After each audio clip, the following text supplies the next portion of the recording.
Anything about GNR you want to talk about, like how it felt? Well, we can talk about. Road? I mean, yeah, we can talk about. I mean, all things considered, the tour, you know, what ended up being not in this lifetime kind of thing. You know, I left in '96, and Axl and I didn't talk until 2015. So I kind of wanted a little bit. Feel like I have some similarities because, like, when Motley broke up, we're not friends, and it left a little hole in my heart. Yeah, it was like, wow. Well, there was always that thing, and I won't get into all the personal stuff. Yeah, we don't want to get into that anyway. But you know, over that period of time, there was, you know, there was a lot of bad feelings from the breakup up until all throughout that whole 20 years or whatever it was.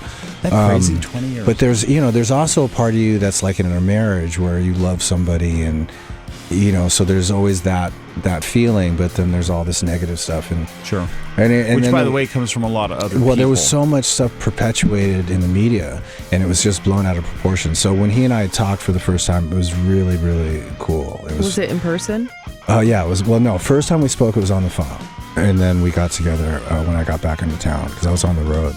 I was in Peru. I remember it specifically, but it was very cathartic to I can see that physically talk, because I mean, there's a bond that you have that's never, you know, for sure. And then it makes the breakup. I mean, what happens is the bond makes the negative side of it that much worse because you're forced out of it, you know.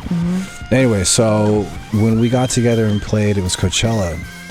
It was just fucking awesome, and we played the Troubadour. Was the first gig that we did.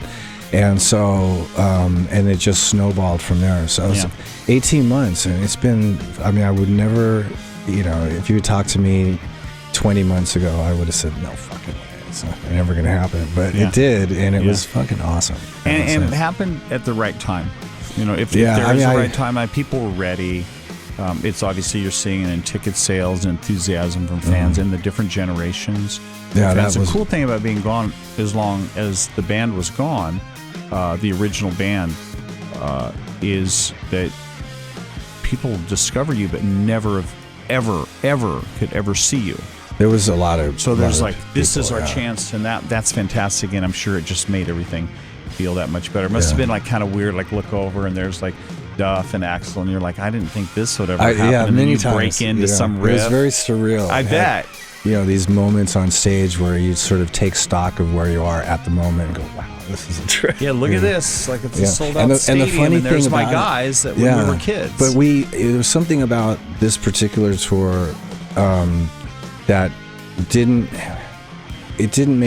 take me back to the, you know, the last tour in the 90s where it's like reminiscent of that. It was completely uniquely its own new thing. Same guys, same songs, but a whole different experience.